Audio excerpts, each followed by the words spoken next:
Hello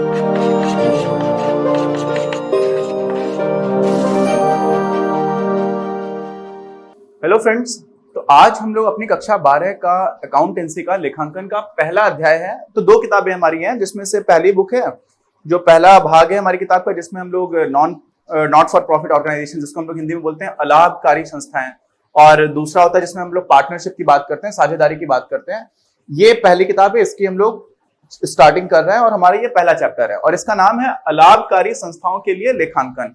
ठीक है, तो सबसे पहले हम लोग ये बात करेंगे कि अलाभकारी संस्थाएं होती क्या है। और इन सबसे पहले आपको ये समझना चाहिए कि ये जो चैप्टर है वो एक तरह से कक्षा 11 में हम लोगों ने जो कुछ भी पढ़ा हुआ है लेखांकन में, उसी के कंटिन्यूएशन में है। कक्षा 11 में हम लोगों ने कोई सोल प्रोप्राइटरशिप होती थी, जहां पर कोई अकेला दुकानदार है वो किस तरह से अकाउंट्स बनाएगा, या फिर कोई प्राइवेट लिमिटेड कंपनी है, कोई निजी कंपनी है, तो उसमें किस तरह की अकाउंटिंग होगी, ये सारी चीजें हम लोगों ने वहां पर देखी थी। और उसी में एक नए तरह की कुछ संगठन आ जाते हैं जिनको हम लोग बोलते हैं अलाभकारी संस्थाएं। तो नॉर्मली लेखांकन की जरूरत ऐसी लगती है कि कोई व्यापारिक संगठन हो उसके लिए करने की जरूरत पड़ेगी। तो अलाभकारी संगठन भी एक तरह का ऐसा ऑर्गेनाइजेशन है जो बहुत सारी गतिविधियों में हिस्सा ले रहा होता है। क्या कर रहा होता है? बहुत सारी गतिविधियों में हिस्सा ले रहा है, कई चीजें खरीद रहा है, कई चीजें बेच भी रहा है, खुद बना करके नहीं कर रहा है और खरीदने और बेचने के उद्देश्य से नहीं कर रहा है, उद्देश्य कुछ और है। तो अलाभकारी संस्थाएं होती क्या है, सबसे पहले हम लोग इसकी बात करते हैं। ठीक है, तो अलाभकारी संस्थाएं क्या होती हैं, आप ये समझिए। सबसे पहला पॉइंट, इनका जो उद्देश्य है ना, देखिए इनका उद्देश्य क्या होता है, सेवा करना होता है। क्या होता है? सेवा करना। किसकी सेवा करना? पूरे समाज की सेवा का उद्देश्य हो सकता है, या इनके कुछ सदस्य हैं उनकी सेवा करने का उद्देश्य हो सकता है। जैसे कुछ क्लब्स होते हैं, क्लब में आप मेंबरशिप ले लो, फिर आपकी फैमिली के साथ कुछ स्पोर्ट्स इवेंट कराते हैं, खिलाते हैं, कहीं बाहर घुमाने ले जाते हैं, तो इस तरह की एक्टिविटीज करने की जो भी हैं। ऐसे ही ओपन जिम का कॉन्सेप्ट आता है। मैं उदयपुर में हूं, तो यहाँ पर सरकार की तरफ से, नगर निगम की तरफ से कई जगह पर ओपन जिम चलती है, जिसमें खुले में जिम है और लोग आकर के कर रहे हैं। तो कोई कल्याणकारी संस्था भी ये करा सकती है। ऐसे ही बहुत सारे विद्यालय हैं। मैं बिट्स पिलानी से पढ़ा हूं, तो बिट्स पिलानी भी बिरला एजुकेशन ट्रस्ट, एक ट्रस्ट है, उसके अंदर आ रहा होता है। तो उस ट्रस्ट का जो ओवरऑल ऑब्जेक्टिव है, जो पूरा उद्देश्य है, वो पैसा कमाना नहीं है, किसी एक उद्देश्य की पूर्ति करना है ना। तो सेवा देना जो है वो इनका मुख्य उद्देश्य है। लाभ कमाना क्या इनका उद्देश्य है मुख्य? तो ये है नहीं, लाभ कमाना उद्देश्य नहीं है। अब बहुत सारे धार्मिक संगठन भी होते हैं जिनका काम है कि अपने धर्म के बारे में और लोगों को बताना, अपने धर्म को प्रोपेगेट करना, जो कि हमारे संविधान इजाजत देता है, और सारे लोगों को अपना अपना धर्म और लोगों को बताने की इजाजत है। तो इस तरह के मंदिर के बहुत सारे ट्रस्ट होते हैं। व्यायाम के मैंने बताया, शिक्षा का बताया, अपनी संस्कृति को बढ़ावा देने के लिए बना सकते हैं। कोई व्यापारिक संगठन हो सकता है, जैसे बहुत सारे दुकानदारों ने मिलकर के एक समिति बना ली है ना। कई ट्रेड यूनियंस हैं, उनमें कोई ट्रेड यूनियन का उद्देश्य फायदा कमाना नहीं है, लेकिन उस ट्रेड यूनियन के लिए भी कई बार धरना देने के लिए पोस्टर बनवाना है। तो बहुत तरह के खर्चे होते हैं, तो वो खर्चे होते रहे और साथ में उनकी आमदनी होती रहे। क्यों? अगर कोई भी, देखिए फाइनेंस जो है ना, या वित्त है, ये इतना महत्वपूर्ण है। मान लीजिए कि कोई बहुत अच्छे उद्देश्य से कुछ काम कर रहा है और उसके पास जो पैसे आ रहे हैं उससे ज्यादा अगर वो खर्च कर रहा है, और पहले से कुछ मान लीजिए उसके पास वेल्थ या धन इकट्ठा भी था, थोड़े दिन कर पाएगा। जब पैसे खत्म हो जाएंगे और उसके पास पैसा है ही नहीं और कुछ खर्च करने के लिए, हर काम करने के लिए पैसे की जरूरत तो पड़ेगी। तो अगर आपका उद्देश्य लाभ, किसी को पूरे समाज की सेवा करना भी है, फिर भी आपके पास, आपको यह ध्यान रखना पड़ता है कि कौन सी चीजें आ रही हैं वो कम से कम उतनी तो पड़ी जाए जितना हमारा खर्चा हो रहा है। ठीक, तो ये इसी वजह से लेखांकन की यहाँ पर जरूरत पड़ जाती है। तो लेखांकन की जरूरत क्यों पड़ती है, उसके 3-4 कारण, उसकी भी हम लोग बात करेंगे। लेकिन सबसे पहले आपको समझ में आ गया होगा कि सेवा जो है वो उद्देश्य है, लाभ कमाना उद्देश्य नहीं है। और अब लाभ कमाना उद्देश्य नहीं है तो इसका मतलब यह है कि मुख्य रूप से इस तरह के जो संगठन है ना, वो किसी वस्तु का उत्पादन सामान्यतः नहीं कर रहे होते हैं। सामान्यतः कोई वस्तु खरीद करके बेच रहे हैं प्रॉफिट पर, ये भी नहीं कर रहे होते हैं, है ना। तो जो मुख्य रूप से आम व्यापारिक गतिविधियां होती हैं वो नहीं हो रही होती हैं, और इसी वजह से क्या होता है ना, इनके जो भी खाते होते हैं वो कुछ अलग तरह के खाते बनते हैं, है ना। कुछ खाते ऐसे हैं जो हमारे सामान्य व्यापारिक संगठन है, कोई निजी कंपनी है, उसमें जैसे बनेंगे वैसे यहां पर नहीं बन रहे होते हैं, उसके तुल्य होते हैं, समतुल्य होते हैं, सिमिलर होते हैं, लेकिन एग्जैक्टली वो खाता नहीं बनेगा। जैसे लाभ और हानि खाता, अब इनका उद्देश्य ही नहीं है लाभ कमाना, तो प्रॉफिट एंड लॉस अकाउंट, जिसको हम लोग बोलते हैं लाभ और हानि खाता, वो बनाएंगे ही नहीं यहां पर, है ना। लेकिन हमें कुछ तो ऐसा रखना पड़ेगा जिससे कि हम अपने संगठन में कितना खर्चा हो रहा है, कितनी चीजें आ रही हैं, उसका ध्यान रख पाए। ठीक, तो यहां पर एक तो खातों का प्रकार थोड़ा सा अलग हो जाता है, समझ रहे हैं ना, वो अलग हो ही जाएगा। क्यों? क्योंकि जो नेचर ऑफ एक्टिविटीज है, जिस तरह की गतिविधियों की प्रकृति है जो इस तरह के संगठनों में होती है, वो अलग होती है। ठीक, तो अपने को क्या समझ में आ गया कि कुछ यहां पर भी वित्तीय विवरण होगा, कुछ तरह के खाते बनेंगे, लेकिन वो एग्जैक्टली वैसे नहीं होंगे जो हमारे किसी व्यापारिक संगठन में बनते थे, किसी निजी कंपनी में बनते थे, किसी सोल प्रोप्राइटरशिप में बनते थे, वो नहीं बनेंगे। आगे बात समझ में? अच्छा, तो अब यहां पर उदाहरण भी आ गया, मतलब भी समझ में आ गया। तो कौन कौन से यहां पर खाते बनते हैं और किस किस तरह के बनते हैं? तो मुख्य रूप से यहां पर 3 तरह के आपके खाते बनेंगे। ठीक है, तो एक जो आपका खाता होगा उसको हम लोग बोलते हैं रिसीट एंड पेमेंट अकाउंट, है ना। क्या बोला मैंने? Receipt and payment account. उसी को हिंदी में क्या बोलते हैं? प्राप्ति एवं भुगतान खाता। ठीक है, तो हमारा पहला जो खाता आ जाएगा वो हो जाएगा प्राप्ति एवं भुगतान खाता। दूसरा खाता आ जाएगा हमारा, दूसरा कौन सा आ जाएगा? आय एवं व्यय, इनकम एंड एक्सपेंडिचर अकाउंट। ठीक है, तो आय एवं व्यय आ जाएगा। और तीसरा, दोनों ही, चाहे व्यापारिक संगठन हो, चाहे इस तरह का कोई संगठन हो, अलाभकारी संगठन हो, वहां पर दोनों ही जगह पर एक बनता है जिसको हम लोग इंग्लिश में बोलते हैं बैलेंस शीट, और यहां पर बोलते हैं हम लोग उसको क्या? तुलन पत्र। तो तुलन पत्र यहां पर भी आएगा। ठीक है, अब इन खातों का बेसिक आइडिया आप लोगों को होना चाहिए, क्योंकि कक्षा 11 पढ़ चुके हैं, और अगर नहीं है तो हमारी कक्षा 11 के आप वीडियोस देखेंगे तो वहां से आपको बहुत सारी चीजें वो क्लियर होती चली आएंगी, समझ में आने लगेंगी। ठीक, बट अभी कक्षा 11 की बात नहीं है, कक्षा 11 के आगे की बात हम लोग कर रहे हैं। तो यहां पर जो पहला अकाउंट है ना, वो एक तरह से हमारी जो रोकड़ पुस्तिका होती है ना, कैश बुक जिसको बोलते हैं, क्या बोलते हैं हम लोग? Cash book. ठीक, इसी को हम लोग हिंदी में क्या बोलते हैं? रोकड़ पुस्तिका।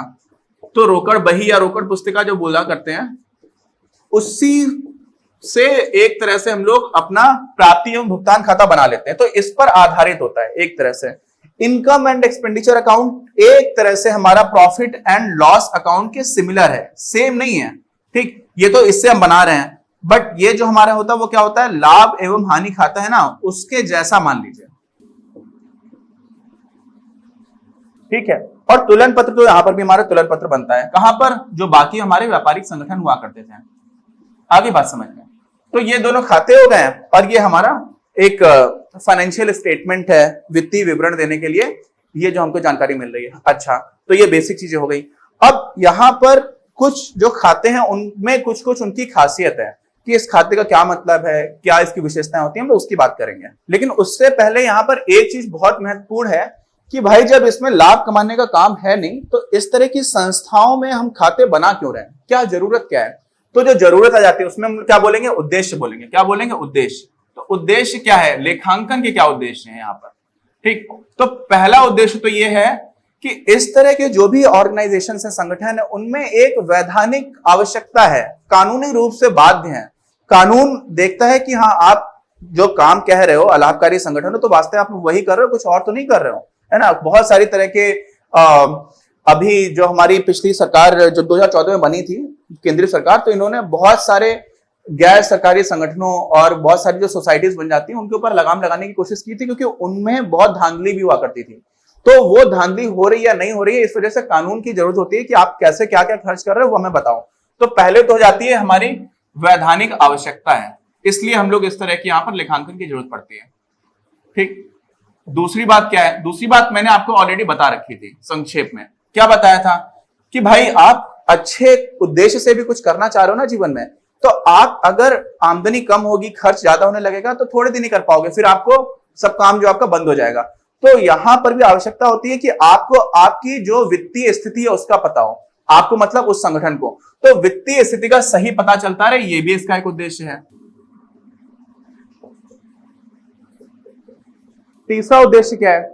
तीसरा उद्देश्य इनका है कि देखो, इस तरह के जो भी संगठन होते हैं ना, उनको अनुदान चाहिए होता है। बहुत 5-6 तरह के इनके स्रोत हैं। अब ये कोई फायदा तो कमा नहीं रहे हैं, तो ऐसा तो है नहीं कोई सस्ती चीज खरीद के महंगी चीज उसी को महंगे दाम पर बेचना, जैसे कोई दुकानदार करता है। ऐसा भी नहीं है कि कोई चीज बना रहे हैं और मान लीजिए इन्होंने मोबाइल फोन बनाया और उसके बाद से फिर उसको कई गुने कीमत पर बेच दिया, वो भी नहीं कर रहे हैं। तो जब ये इस तरह का नहीं कर रहा, तो इनका आमदनी कहां से होगी? तो इनकी आमदनी होती है अनुदान से होती है, किसी से दान मिल जाता है, कुछ जगह पर इनके पास जो पैसा इकट्ठा हो जाता है वो कहीं पर ये निवेश कर देते हैं, तो उससे इनको चीजें मिलती रहती हैं। फिर कभी कभी ये अपने ही संगठन के कुछ चीजों का विनिवेश करते हैं, डिसइन्वेस्टमेंट करते हैं, उसको बेच देते हैं। तो आय के स्रोत की हम बात करेंगे, लेकिन मुख्य रूप से जिनका आय का स्रोत होता है, जिसको हम इंग्लिश बोलते हैं सब्सक्रिप्शन। तो बहुत सारे लोग हैं, वो इनके क्या बन जाते हैं, सदस्य बन जाते हैं, और वो इनको पैसे देते रहते हैं। तो उन सदस्यों को यह बताना कि आपका पैसा सही जगह पर खर्च हो रहा है, जो आपका उद्देश्य था वहीं पर खर्च हो रहा है, ये कैसे बताओगे? तो इसके लिए हमें लेखांकन की जरूरत पड़ेगी, अकाउंटिंग की जरूरत पड़ेगी। तो अपने जो वर्तमान सदस्य हैं, जो वर्तमान है, जो अनुदान देने वाले लोग हैं, और साथ में जो भविष्य में भी दे सकते हैं। मान लीजिए कि कोई संगठन है, वो मेरे पास आएगा और बताएगा कि देखिए भाई साहब, हमने ऐसे ऐसे खर्च किया हुआ है, आप हमें अनुदान दे दीजिए। तो मैं कहूंगा कि आप मुझे दिखाइए कि आपने कैसे खर्च किया हुआ है। तो मुझे भी तो उनका लेखांकन अगर उन्होंने नहीं किया होगा तो मैं कैसे समझ पाऊंगा, है ना? तो अपने वर्तमान और भविष्य में जो हमारे अनुदानकर्ता बन सकते हैं, अनुदानदाता बन सकते हैं, उनके लिए भी लेखांकन की आवश्यकता होती है।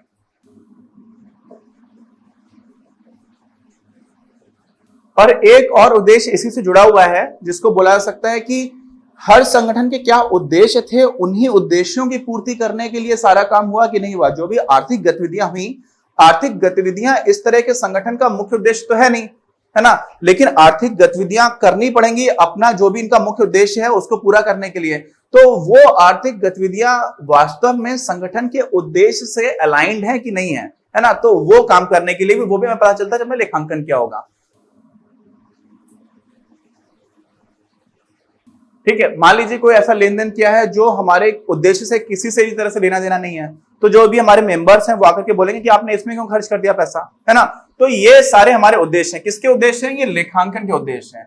इस वजह से हम ऐसे संगठनों में भी लेखांकन करते हैं।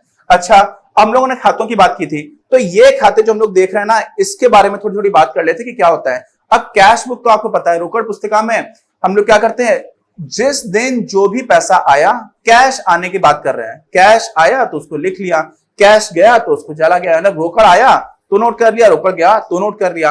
और साथ में हम लोगों को, आपको याद होगा कक्षा 11 में हमने पढ़ा था कि सब कुछ दिनांक के हिसाब से हम लोग नोट करते जाते हैं, मतलब एक क्रोनोलॉजिकल ऑर्डर में होता है, काल क्रमानुसार होता है। अच्छा, तो अब उसी कैश बुक से एक तरह से हम उसी की समराइज कर दें, उसको समराइज कर दें, मतलब उसका सार बना दें।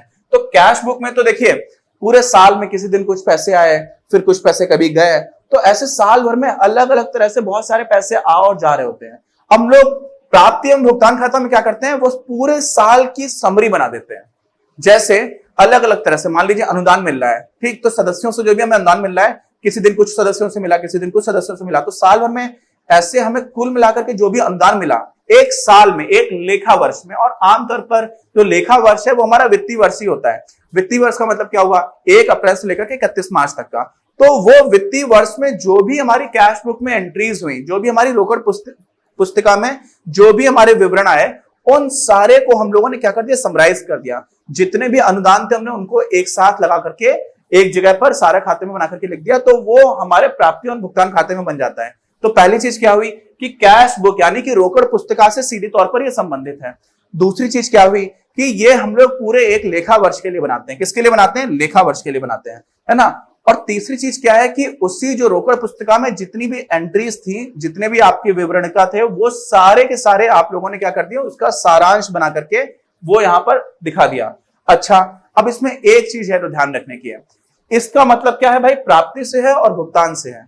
तो इस खाते की जब हम बात करें तो इसमें एक चीज होती है, इसको हम लोग इंग्लिश में बोलते हैं कैश बेसिस पे चलता है। किस पे? Cash basis. कैश बेसिस का मतलब क्या हुआ कि जब पैसा आया तो हमने उसको लिख लिया, जब पैसा गया तब हमने उसको नोट कर लिया। मतलब क्या हुआ कि हो सकता है किसी ने पैसा मुझे आज ही दे दिया है अगले साल के लिए भी, तो अगर मुझे पैसा मिल गया मेरे संगठन को तो हम लोग उसको नोट कर लेंगे। कहां पर? कैश बुक में भी नोट करेंगे, और क्योंकि कैश बुक में है तो हम लोग प्राप्ति और भुगतान खाते में भी उसको नोट कर लेंगे, है ना। यहां पर दो चीजें अलग अलग हो जाती हैं। अलग अलग क्या हो जाती हैं? जो हमारा आय और व्यय खाता होता है ना, उसमें हम ये देखते हैं कि वास्तव में ये आय हुई या नहीं हुई। जैसे मान लीजिए कि मैंने 3 साल की मेंबरशिप फी एक साथ दे दी, मतलब मैं 3 साल के लिए सदस्य हूं, तो मैंने 3 साल का पैसा एक साथ दे दिया, और ये तो एक लेखा वर्ष के लिए बन रहा है। तो अगर मैंने इसी लेखा वर्ष में दिया तो वो पैसा तो यहां पर आ जाएगा, है ना। लेकिन अब आय और व्यय खाता में अगर आप जाएंगे तो आय और व्यय खाता भी अगर हम एक एक फाइनेंशियल ईयर के लिए देख रहे हैं तो वहां पर क्या हो जाएगा, वहां पर जो भी मैंने पैसा दिया है वो 1 साल के लिए, अब आगे के लिए अगर मैंने दे दिया है तो वो एक तरह की क्या बन जाएगी, लायबिलिटी बन जाएगी ऑर्गेनाइजेशन के ऊपर, है ना। तो उसकी भी हम लोग बात करेंगे, और वो वास्तव में वो चीज हमारी सीधे सीधे तुलन पत्र में जाती है। तो वो अभी आप उसको लेकर के बिल्कुल कंफ्यूज होने की जरूरत नहीं है। अभी आपको समझना क्या है कि प्राप्ति एवं भुगतान खाता है ना, इसकी क्या क्या खासियत थी। तो एक तो कैश बुक से लिंक्ड है, दूसरा हो गया कि इसको हम लोग 1 साल के लिए बनाते हैं, और तीसरा हो गया कि कैश बेसिस पे रहता है। पैसा आएगा तो नोट करेंगे, पैसा जाएगा तो नोट करेंगे। किस वर्ष के लिए है, आगे के लिए भी दे दिया आपने, या पुराना बकाया था वो दिया, या हमने आगे के लिए किसी को एडवांस दे दिया, वो सारी की सारी चीजें हम लोग इसी में बना लेते हैं। ठीक, तो एक तरह से रोकड़ पुस्तिका से बहुत ज्यादा संबंधित है, अपने को ये समझ में आ गया। जो लाभ एवं हानि खाता होता है हमारे जो व्यापारिक संगठन है, उन्हीं के समतुल्य है। इसकी बात हम लोग अपने अगले वीडियो में करेंगे। अभी के लिए आप ये समझ लीजिए 3 तरह के खाते हैं, जिसमें से आपने मुख्य रूप से प्राप्ति एवं भुगतान खाते की विशेषताएं सीख ली। अच्छा, इसमें एक और बिंदु है कि जो हम लोग इसको अलाभकारी बोल रहे होते हैं ना, तो अलाभकारी में हम लोगों ने देख लिया था स्टार्टिंग में ही कि सबसे पहले तो बात है कि सेवा इसका उद्देश्य है, लाभ कमाना उद्देश्य नहीं है। सारे लोग हर तरह के दुनिया में काम सिर्फ पैसा कमाने के लिए नहीं कर रहे होते हैं। अच्छा, साथ में अलाभकारी का एक दूसरा एंगल भी आता है, दूसरे दृष्टिकोण से भी जब लोग अलाभकारी को देखते हैं वो बात आती है कि मान लीजिए आमदनी इस तरह के संगठन की ज्यादा होती रही और खर्चा कम होता रहा, तो पैसा इकट्ठा होता जाएगा। अब वो जो पैसा इकट्ठा हो रहा है, अगर वही पैसा किसी निजी कंपनी में इकट्ठा हो रहा होता था, किसमें, कोई निजी कंपनी में, तो वो उस निजी कंपनी के जो भी मालिक हुआ करते थे उन सारे लोगों में बांट दिया जाता था, है ना। ऐसे ही कोई सोल प्रोप्राइटरशिप है, अकेला दुकानदार है, तो निश्चित रूप से जो भी फायदा हो रहा है वही उसकी इनकम बनती जा रही है। यहां पर क्या होता है, यहां पर जो भी पैसा इकट्ठा हो जाता है ना, वो उनके सदस्यों में बांटा नहीं जाता है, समझ रहे हैं। वो पैसा हमने इकट्ठा रख लिया, अब हम अगले वित्त वर्ष में उसको आगे यूज करेंगे या आगे के वर्षों में यूज करेंगे, तो भले ही हमारे पास ज्यादा पैसा आ जाए, ज्यादा पैसा का मतलब हमारी आमदनी ज्यादा हो जाए और व्यय कम हो जाए, लगातार अगर ऐसा बनता रहे तो भी हमारी एक निधि बनती रहेगी। लेकिन वो पैसा ध्यान रखिए कि सदस्यों के बीच में नहीं बांटा जाएगा। वो ये नहीं बोला जाएगा कि हमें ये लाभ हो गया काम से तो हम बांट दें, क्योंकि अलाभकारी संगठन है।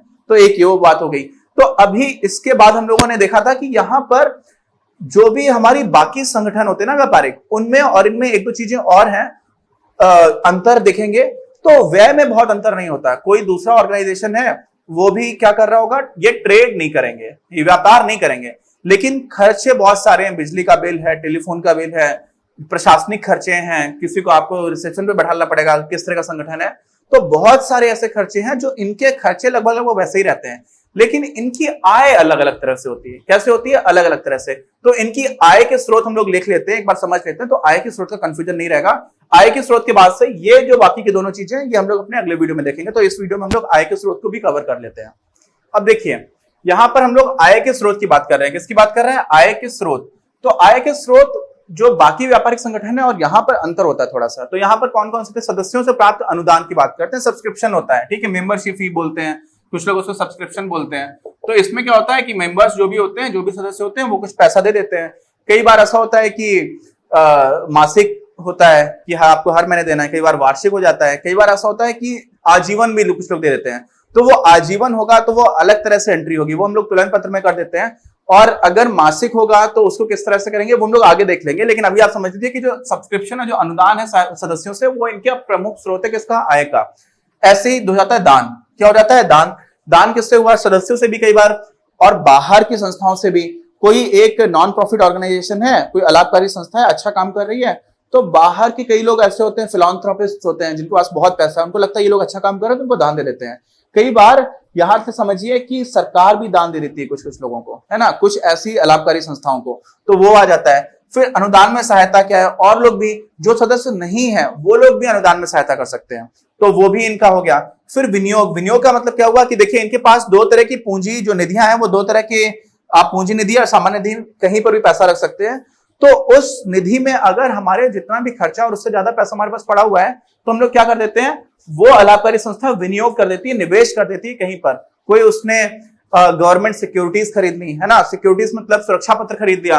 अब वो आपने क्योंकि सरकार से खरीद लिया किसी बैंक में, तो उस पर आपको ब्याज मिलेगा, तो वहां से भी आपकी आमदनी होती रहेगी, तो संस्था की आमदनी वहां से भी होती है। फिर वसीयत मतलब क्या होता है, लीगेसीज बोलते हैं इसको, ठीक है, लीगेसीज जनरल। अब इसमें क्या होता है, इसमें भी कुछ लोग हैं जिन्होंने अपना लीगेसी या वसीयत के रूप में कुछ चीजें हैं जो इस संस्था को दे दी, तो वो हो जाता है। फिर विनिवेश का मतलब क्या होता है, निवेश का उल्टा होता है विनिवेश। तो विनिवेश और ये निवेश ये उल्टा है। निवेश आपने किसी बैंक में किया, कुछ आपको इंटरेस्ट मिल रहा है ना, जो आपको ब्याज मिल रहा है, वहां से आपकी आमदनी हो रही है। विनिवेश क्या हुआ कि आपके पास धीरे धीरे आप अपने संस्था के उद्देश्यों को पूरा करने के लिए क्या करते चले गए, कुछ कुछ तरह के साधनों को, संसाधनों को बनाते चले गए, और उनमें से कोई संसाधन की आपको जरूरत नहीं तो आप उसको बेच रहे हो। क्या कर रहे हो, बेच रहे हो। तो जब आप उसको बेचोगे तो आपको फिर से पैसा मिलेगा, तो वो भी एक तरह की आमदनी हो गई।